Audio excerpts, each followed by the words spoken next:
എല്ലാവർക്കും നമസ്കാരം. ഇന്നത്തെ വാർത്താ വിശേഷങ്ങളിലേക്ക് സ്വാഗതം. ഇന്നത്തെ ദേശാഭിമാനി പത്രം യഥാർത്ഥത്തിൽ സഖാക്കളുടെ കരച്ചിൽ, നിലവിളി, അതാണ് ഇന്നത്തെ പത്രം. മെയിൻ സ്റ്റോറി എന്ന് പറയുന്നത് താമര കൈമാറ്റത്തെ ന്യായീകരിച്ച് വി.ഡി. സതീശൻ എന്നുള്ള ഒരു കള്ളവാർത്തയാണ്. കോൺഗ്രസ് ഒറ്റച്ചാട്ടത്തിന് BJP-യിലെത്തുന്ന പാർട്ടി ഇങ്ങനെ, അതായത് മറ്റത്തൂർ പഞ്ചായത്തില് അവിടുത്തെ പ്രാദേശികമായ ഒരു പ്രാദേശികമായ ചില തർക്കങ്ങൾ അല്ലെങ്കിൽ പ്രാദേശികമായ ഒരു വിഷയത്തിന്റെ പേരിൽ അവിടെ 8 കോൺഗ്രസ് അംഗങ്ങൾ, കോൺഗ്രസിലെ 2 വിമതന്മാർ, അങ്ങനെയാണ് മറ്റത്തൂർ പഞ്ചായത്തില് 10 CPM അംഗങ്ങൾ, 8 കോൺഗ്രസ് അംഗങ്ങൾ, 2 വിമതന്മാർ, കോൺഗ്രസ് വിമതന്മാർ, 4 BJP അംഗങ്ങൾ. ഇതാണ് മറ്റത്തൂർ പഞ്ചായത്തിലെ സ്ഥിതി. ഇവിടെ CPM ഭരണത്ത് കയറാൻ വേണ്ടിയിട്ട് ഈ കോൺഗ്രസിലെ ഒരു വിമതനെ ചാക്കിട്ട് പിടിച്ചു. അവിടെയാണ് കഥയുടെ തുടക്കട്ടോ. കോൺഗ്രസിലെ ഒരു വിമതനെ ഇവർ ചാക്കിട്ട് പിടിക്കുകയാണ്. ഇത് പ്രാദേശികമായ അങ്ങനെ, അതായത് നിരന്തരം കാലങ്ങളായി CPM ഭരിച്ചിരുന്ന പഞ്ചായത്താണ്. അതുകൊണ്ട് ഇപ്പം ഇവരുടെ പിടിയൊക്കെ പോയി അവസാനം എങ്ങനെയെങ്കിലും കഷ്ടിച്ചൊരു 10 സീറ്റ് കിട്ടി. 10 സീറ്റ് കിട്ടിയപ്പം ഇവർക്ക് എങ്ങനെയെങ്കിലും ഭരണത്തിൽ കയറണമല്ലോ. അപ്പോൾ ഇന്നലെ വരെ കുറ്റം പറഞ്ഞിരുന്ന ഈ കോൺഗ്രസിലെ ഒരു അംഗത്തെ ചാക്കിട്ട് പിടിക്കുകയാണ് കോൺഗ്രസ്സുകാർ. പഴയ കോൺഗ്രസ് അല്ല ഇപ്പോഴത്തെ കോൺഗ്രസ് അങ്ങനെ ഈ സഖാക്കന്മാരുടെ തോന്നിയാസത്തിന് വഴങ്ങി കൊടുക്കുന്ന പാർട്ടിയല്ല. പണ്ട് ഒരുപാട് ഈ ചെടിച്ചട്ടി കൊണ്ടും പൂച്ചട്ടി കൊണ്ടും ഒക്കെ തലയടിച്ച് പൊട്ടിച്ച്, അപ്പം ഈ സഖാക്കന്മാരുടെ വിചാരം ഇവരെപ്പോഴും ഇങ്ങനെ മുങ്ങിക്കൊണ്ടിരിക്കുന്ന സംഭവമാണെന്ന്. പക്ഷേ ആ പ്രാദേശിക നേതൃത്വം ഒരു കാര്യം ചെയ്തു. അവർ ധിക്കാരമാണ് പ്രവർത്തിച്ചത്. കോൺഗ്രസിന്റെ ഒരു അവരുടെ ഒരു നയത്തിൽ നിന്ന് വ്യതിചലിച്ചുകൊണ്ട് അവരെന്ത് ചെയ്തു? അവര് മറ്റേ വിമതനെ പ്രസിഡന്റ് ആക്കിയിട്ട് പിന്തുണ പ്രഖ്യാപിച്ചു. BJP-യും അവർക്ക് പിന്തുണ പ്രഖ്യാപിച്ചു. അപ്പൊ കോൺഗ്രസിന്റെ 8ഉം BJP-യുടെ 4ഉം ഈ പറയുന്ന വിമതരും 13 എന്ന് പറഞ്ഞാൽ ഇവർക്ക് അധികാരം കിട്ടി. ഇത് ദേശാഭിമാനിക്കാർ പറയുന്നത് എന്താ, അല്ലെങ്കിൽ സഖാക്കന്മാർ പറയുന്നത് എന്താന്ന് വെച്ചാൽ കോൺഗ്രസ്സുകാർ രാജിവെച്ച് BJP ചേർന്നു.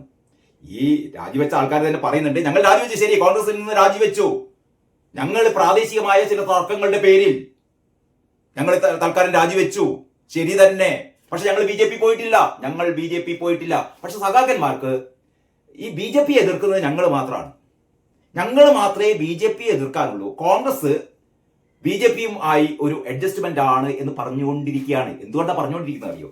യഥാർത്ഥത്തിൽ BJP-യുമായി പാലമിട്ടത് സഖാക്കളാണ് എന്നുള്ളത് ഇവിടെ പകൽ പോലെ വ്യക്തമാണ്. ബ്രിട്ടാസിന്റെ പാലത്തെ കുറിച്ച് നമ്മളാരും മറന്നിട്ടില്ലല്ലോ.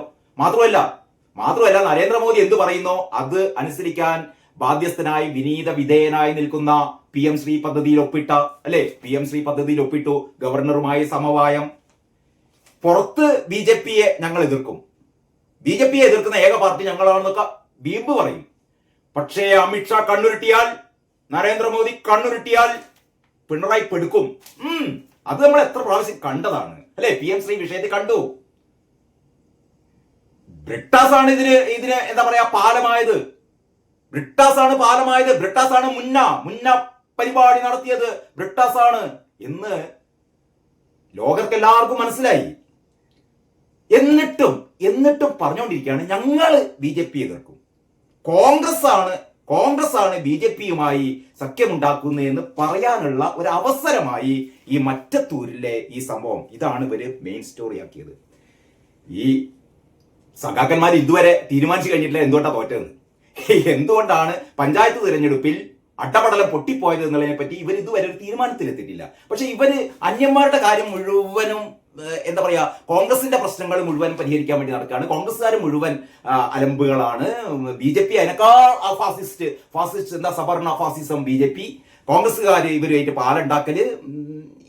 പക്ഷെ നമ്മൾ തോറ്റാലും നമ്മൾ 916 ആണ് എന്നും പറഞ്ഞുകൊണ്ടിരിക്കുന്ന, ഞാൻ കഴിഞ്ഞൊരു വീഡിയോ പറഞ്ഞ പോലെ വരാനുള്ളത് വഴി തങ്ങില്ല. 2026 അടുത്ത വർഷം നടക്കാനിരിക്കുന്ന നിയമസഭാ തിരഞ്ഞെടുപ്പിൽ ഏറ്റവും ദുരന്ത സമാനമായി, മലയാളികളെ സംബന്ധിച്ചിടത്തോളം, കേരളക്കാരെ സംബന്ധിച്ചിടത്തോളം ദുരന്തമൊന്നുമില്ല, ഏറ്റവും അവർക്ക് ആഹ്ലാദജനകമായ ഒരു കാര്യമായിരിക്കും കാരണഭൂതത്തിന്റെ ഈ ഭരണം അവസാനിക്കും എന്നുള്ളത് തീർച്ചയാണ്. കാരണം ഇവരെന്തെങ്കിലും തരത്തിലുള്ള ഒരു തിരുത്തലോ എന്തെങ്കിലും തരത്തിലുള്ള ഒരു വീണ്ടും വിചാരമോ സഖാക്കന്മാർക്ക് ഉണ്ടായിരുന്നെങ്കിൽ ഇവർ ഈ മറ്റത്തൂർ പഞ്ചായത്തിന്റെ പിന്നാലെ ഒന്നും പോയില്ല. എങ്ങനെ തോറ്റു, എങ്ങനെയാണ് തോറ്റത്, എവിടെയാണ് പാളിച്ച ഉണ്ടായത്, ഭരണവിരുദ്ധ വികാരം എവിടെയാണ് ഇപ്പോഴും പറഞ്ഞുകൊണ്ടിരിക്കുന്നത്. ഇപ്പൊ സംസ്ഥാന സമിതി ചേർന്നുകൊണ്ടിരിക്കുകയാണ്.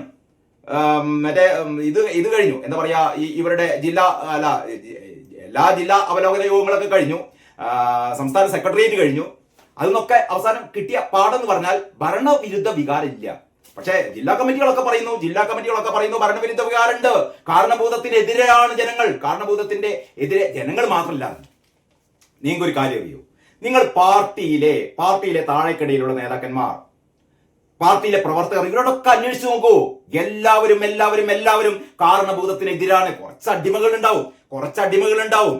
അവരല്ലാത്ത ആൾക്കാർ മുഴുവൻ എന്ന് പറഞ്ഞാൽ കമ്മ്യൂണിസ്റ്റ് പാർട്ടിയെ സ്നേഹിക്കുന്ന, CPM-നെ സ്നേഹിക്കുന്ന യഥാർത്ഥ കമ്മ്യൂണിസ്റ്റുകാർ, അവരെല്ലാവരും കാരണഭൂതത്തിനെതിരാണ്. അവർക്ക് അറിയാം, കാരണഭൂതത്തെയും മുന്നിൽ നിർത്തിക്കൊണ്ട് അടുത്ത ഇലക്ഷനെ നേരിട്ടാൽ ഈ പഞ്ചായത്ത് തെരഞ്ഞെടുപ്പിലുണ്ടായ പരാജയത്തെക്കാൾ അങ്ങേപ്പുറത്തെ പരാജയമായിരിക്കും ഉണ്ടാവുക എന്നുള്ളത് ഇവിടുത്തെ സഖാക്കന്മാർക്ക്, നല്ല സഖാക്കന്മാർക്കൊക്കെ അറിയാം.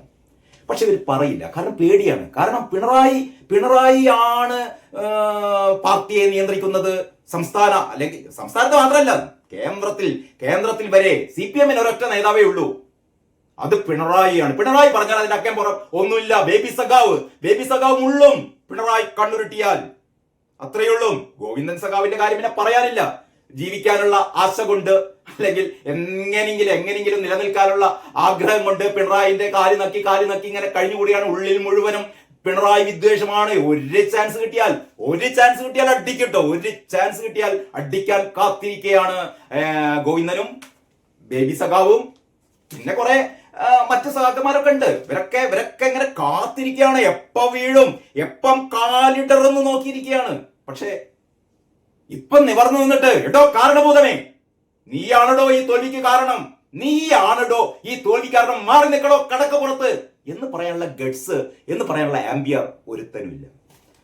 അതുകൊണ്ട് മാത്രമാണ് കാരണം പിണറായി അല്ലാത്ത മറ്റൊരു നേതാവ് CPM-ന് ഇല്ല. അവിടെയാണ് പ്രശ്നം. പിണറായിക്ക് പകരം ആര്? പിണറായി മാറിയാൽ ആരാണ് പകരം വരാൻ പോകുന്നത്? ഈ ഊച്ചാളി നേതാക്കന്മാരോ? റഹീമിന്റെ മാതിരിയുള്ള കുറെ യുവ നേതാക്കൾ, അല്ലെങ്കിൽ ചിന്താ ജെറോം, റഹീം എന്ന് പറഞ്ഞാൽ സ്വരാജ് എന്ന് പറയുന്ന കുറെ കോമാളിക്കൂട്ടങ്ങൾ. അതല്ലാതെ പാർട്ടിയെ നയിക്കാൻ, CPM-നെ നയിക്കാൻ ആരുണ്ട് എന്നുള്ള ചോദ്യത്തിന് പിണറായി മാറിയാൽ, അപ്പോഴാണ് പിണറായി ഒരു സബ്സ്റ്റിറ്റ്യൂട്ട് കണ്ടെത്തിയത്. ഞാൻ പോയാ മരുമോൻ. അത് നമുക്ക് അംഗീകരിക്കേണ്ടി വരുന്ന വേറെ ആരുള്ളത്? പാർട്ടിയിൽ വേറെ ആരുള്ളത്? ആരുമില്ല. ചുരുക്കി പറഞ്ഞാൽ CPM-ന്റെ സർവനാശം അടുത്തിരിക്കുന്നു. പിണറായി മാറിയാൽ അതോടുകൂടി പാർട്ടി തീരും. പിന്നെ പാർട്ടിയെ കണ്ണുരുട്ടി കൊണ്ട് നടക്കാൻ ആരുമില്ല. ആര് കണ്ണുരുട്ടാൻ? കണ്ണുണ്ടായിട്ട് വേണ്ടേ ഉരുട്ടാൻ?